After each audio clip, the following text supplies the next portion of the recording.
Al-Imam Abi Lais Nasir bin Muhammad bin Ahmad bin Ibrahim Al-Faqih Samarqandi Al-Hanafi rahimallahu ta'ala wa nafa'ana wal muslimin wa amadina bi madadihi wa anwarihi wa aswarihi fid dharain amin.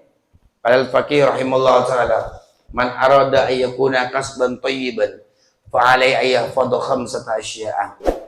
Barang siapa yang kasabnya, kelakuannya, pekerjaannya kepingin toyiban, kepingin bagus, kepingin barokah pekerjaannya kalian, fa'alai ayyahfadha khamsata asya'a, fa'alai maka tidak boleh tidak harus menetapin orang tersebut ayyahfadha yaitu menjaga orang khamsata asya'a 5 perkara.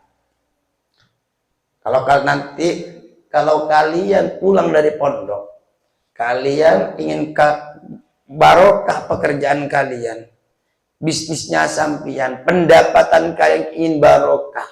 Kalau harta itu udah barokah yang kalian dapati, berarti sampai semakin dekat kepada Allah dan kanjeng Nabi Muhammad SAW. Tapi sebaliknya, kalau rezeki yang Allah berikan sama sampian, pekerjaan sampian tidak barokah, pasti semakin hari, semakin malam, semakin tua, semakin berusia, semakin jauh dari Allah Subhanahu wa ta'ala. Makanya jaga 5 perkara ini. Kalau ingin rezekinya barokah nanti, apabila kepingin, kalau kalian itu ingin kasabnya, pekerjaannya barokah, maka jaga 5 perkara. Pertama, awwaluha alla yu'akhira syai'an min faraidillah ta'ala li ajlil kasbi wa yadkhulun naqsa fiha.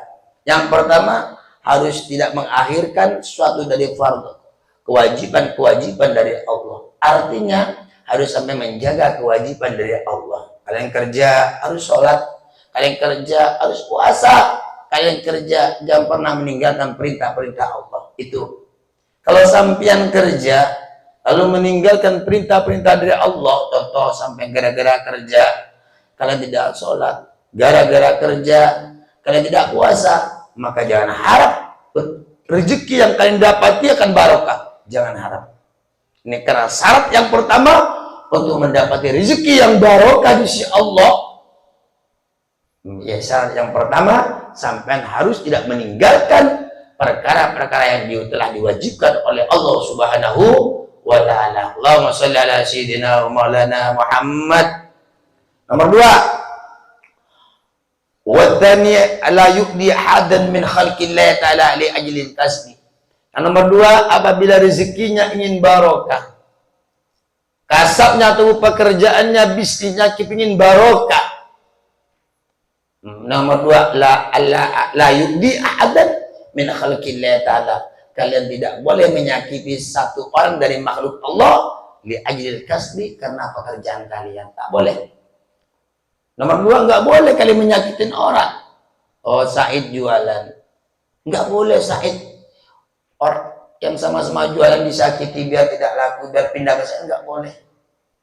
Intinya tidak boleh menyakitin makhluknya Allah dikarenakan bisnisnya sampian.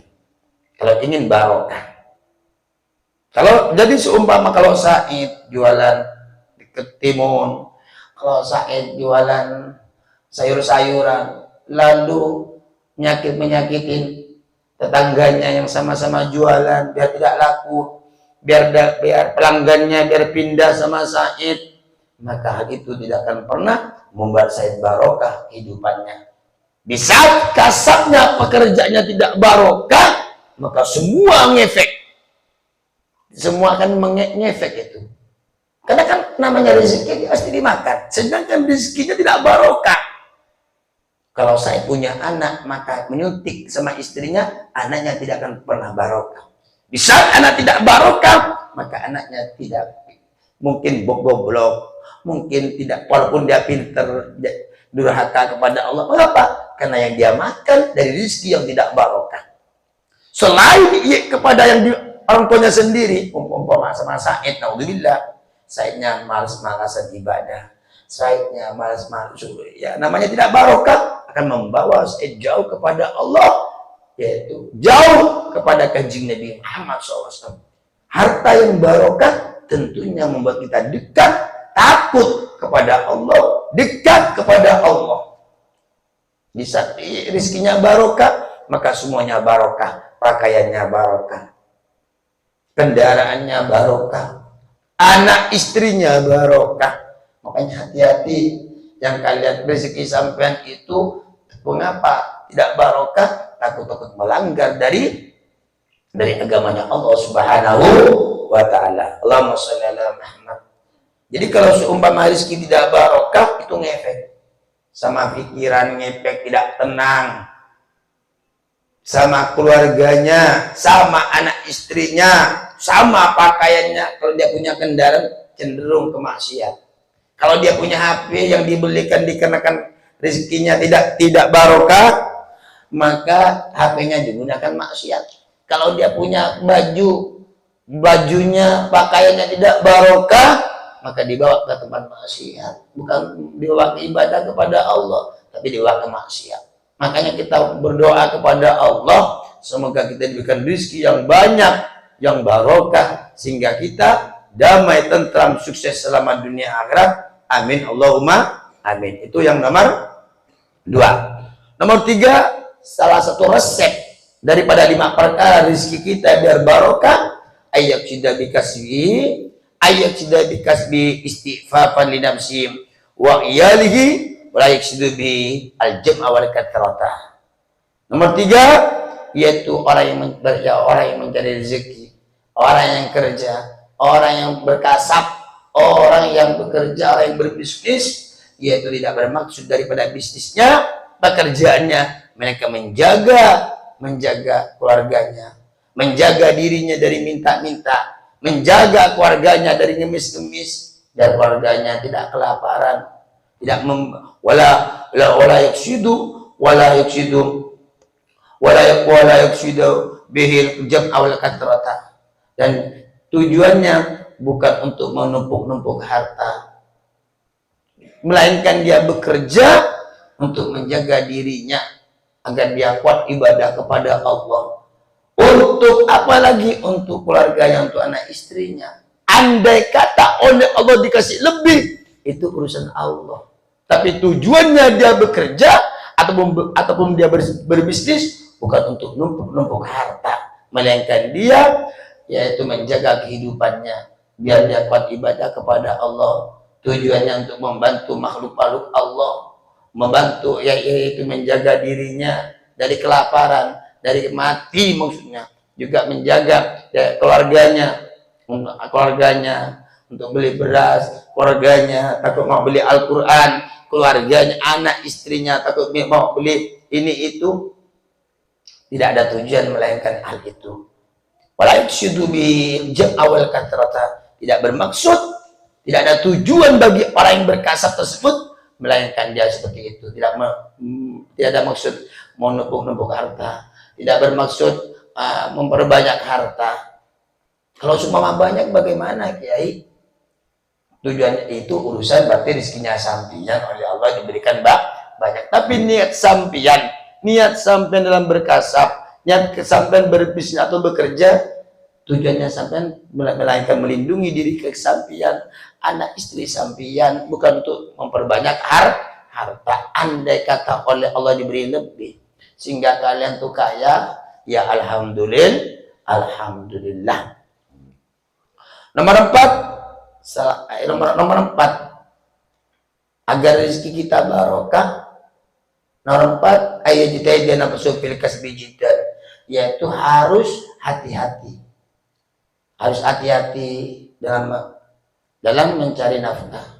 Harus hati-hati kita yang bekerja, takut-takut kepunyaan orang, takut-takut seumpama kita tidak diridhoi oleh Allah, takut-takut. Artinya hati-hati kita silakan kita bekerja, karena hal itu merupakan salah satu kewajiban bagi seorang hamba hidup di dunia dalam memenuhi kebutuhan kita bersama. Allah, cuman hati-hati, jangan sembrono, asal-asal. Pekerjaannya kan banyak, bangunan, pekerjaan, ya.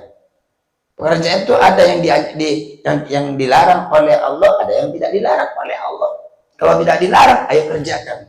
Tapi kalau dilarang oleh Allah, jangan kerjakan. Walaupun menghasilkan uang.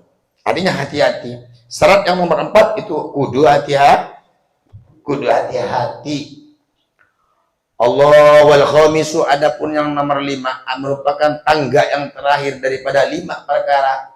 Syaratnya barokah rizkinya, Allah yara rizqahu minal kasbi wa yara rizqa minallahi ta'ala wal kasbu sababun.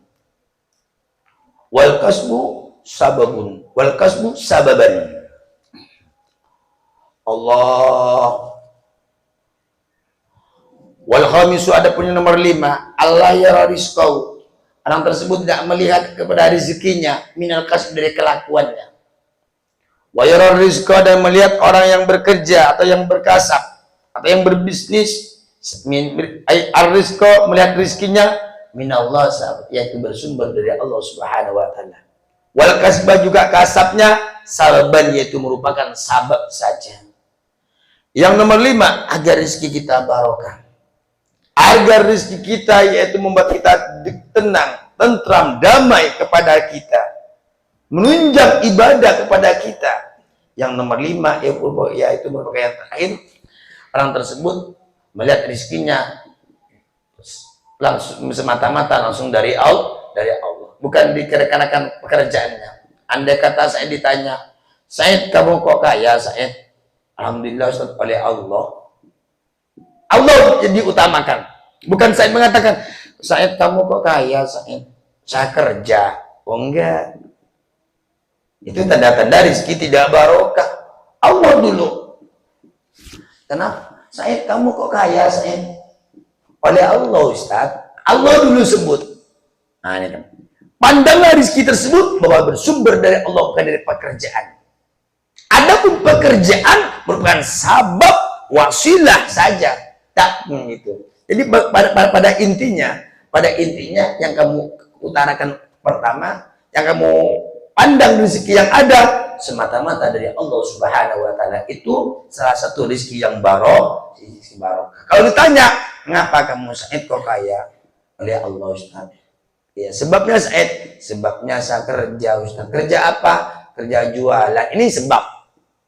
Nah, jadi jawaban itu betul. Karena yang dijawab pertama Allah oleh Said. Said kamu kok kaya, Said? Oleh Allah, Ustaz. Sebabnya Said. Oh, sebabnya saya kerja, Ustaz. Karena yang disebut pertama bukan pekerjaan, tapi yang disebut pertama oleh Said merupakan Allah Subhanahu wa taala. Jadi apapun yang ada yang Allah titipkan sama kita, apapun yang Allah titipkan sama kita, harus kita jawab semua semata-mata semuanya dari Allah Subhanahu wa taala. Kepada Allah. Kenapa kamu Ustaz kok punya kipas? Oleh Allah. Sebabnya Ustaz, sebabnya saya dikasih gitar, sebabnya saya dikasih rahmat, sebabnya saya dikasih Said. Nah, contohnya ini ya. Tapi yang muncul pertama bukan makhluk, tapi yang muncul pertama yaitu Allah Subhanahu wa taala. Kenapa kamu rahmat kok punya mobil? Oleh Allah, Ustaz. Sebabnya saya kredit, Ustaz. Nah, sebab ini namanya. Rahmat, kenapa kamu kok nikah sama Gita? Oleh Allah, Ustaz. Sebabnya saya bercinta, Ustaz. Sebabnya saya kenal, Ustaz. Nah, ini sebab. Jadi yang harus sampai tampilkan pertama dalam keyakinan sampai harus nyebut Allah Subhanahu wa taala. Karena tidak semuanya orang kerja itu kaya, dan juga tidak semuanya orang yang tidak kerja tidak kaya. Berarti kalau memang begitu bentuknya, Allah lah yang membuat manusia itu kaya. Bukan pekerjaan. Banyak orang kerja ini itu tidak kaya-kaya, terkadang nggak punya rumah. Nggak punya rumah, ya padahal yang kerja 1 tahun, 2 tahun, 5 tahun, 10 tahun. Orang yang tidak kerja punya rumah oleh Allah. Berarti jelas yaitu Allah semuanya yang telah mengatur. Allah yang dialah Allah sang memberi rezeki, dialah Allah yang membuat kita punya, dialah Allah yang juga yang membuat kita tidak punya. Jadi orang kerja tidak menjamin kaya. Orang yang tidak kerja juga tidak menjamin tidak kaya. Cuman hakikatnya semua pandangan manusia yang kerja ataupun tidak, bagaimanapun pada hakikatnya yaitu kerja semua. Pada hakikatnya, contoh, umpama Nabil jadi ulama, dia tidak kerja bangunan, dia tidak jual bakso, dia tidak tidak menjual makanan, tapi dia kaya. Tapi pada hakikatnya dia juga kerja. Di mana letaknya? Dia kerja sama Allah, ngajar. Dan kerja juga sama Allah. Dia bangun malam, berarti kerja juga sama Allah. Dia baca waqiah, dia munajat kepada Allah. Pada hakikatnya berarti kerja juga semua. Ada pada hakikatnya itu ada manusia. Makanya manusia itu pada akhirnya semua kerja sama. Makanya ada rezeki tersebut lewat takwa, lewat ibadah, maksudnya ada rezeki itu lewat pekerjaan. Yang lewat takwa dari siapa? Dari ulama-ulama, para kiai, para habaib yang jadi ulama. Dia kerja lewat takwa. Di mana letaknya? Wa may yattaqillaha yaj'al lahu makhraja wa yarzuqhu min haitsu la yahtasib, kata Allah. Barang siapa yang takwa kepada Allah, maka Allah akan beri rezeki tanpa disangka-sangka. Berarti dia kudu takwa. Kalau nggak mau kerja, nak takwa betul-betul. Insya Allah, oleh Allah pasti dikasih rezeki. Wa may yattaqillaha yaj'al lahu makhraja. Maka Allah mengeluarkan, memberi jalan kepada orang tersebut, tempat makhraja, tempat ada jalan keluarnya. Wa yarzuqhu min haitsu la yahtasib, bahkan oleh Allah diberi rezeki tanpa disangka-sangka. Ini rezeki yang lewat takwa kepada Allah Subhanahu wa taala. Rezeki yang lewat bekerja langsung sama Allah Subhanahu wa taala. Nomor 2, yaitu lewat pekerjaan. Seperti orang kerja bangunan. Tapi hakikatnya tetap Allah yang mengasih rezeki. Nah, ada kerja lewat bangunan, sebabnya kerja jual ketimun, kerja nge-grab, tapi hakikatnya memberi rezeki yaitu Allah Subhanahu wa taala. Allah berfirman dalam Al-Qur'an, wa idza qudiyatis sholatu fantashiru fil ardi wabtaghu min fadlillah. Wa idza qudiyatis sholatu, apabila telah dikerjakan salat, fantashiru fil ardi, ayo maka menyebarlah kalian di permukaan bumi. Yang kerja nge-grab, ayo nge-grab. Yang kerja dompet, ayo dompet. Jangan lupa sholat. Yang kerja jualan, ayo jualan. Wabtaghu min fadlillah, carilah rezeki dari Allah Subhanahu wa taala. Itu pada akhirnya dari Allah juga. Jadi ada orang itu diberi rezeki lewat takwa kepada Allah. Ada, ini orang khusus nih. Ada oleh Allah diberi rezeki, ini orang umum lewat pekerjaan. Tapi pada hakikatnya semua, yaitu Allah yang memberi. Pada hakikatnya semua mereka pada bekerja kepada Allah Subhanahu wa taala. Baik yang lewat takwa ataupun lewat pekerjaan. Makanya semoga apapun bentuk rezeki yang Allah kasih sama kita, Allah berikan sama kita, baik yang lewat takwa ataupun lewat pekerjaan, semoga oleh Allah diberikan berkah, barokah, sehingga berguna sama kita, sehingga kita semakin tua, semakin ibadah kepada Allah, semakin dekat kepada Allah dan kanjeng Nabi Muhammad SAW. Ini kembali pembahasan jaga 5 perkara kalau ingin rezekinya barokah, ingin rezekinya barokah, jaga 5 perkara yang telah saya sebutkan barusan. Wallahu a'lam bishawab. Amin Allah, amin, amin.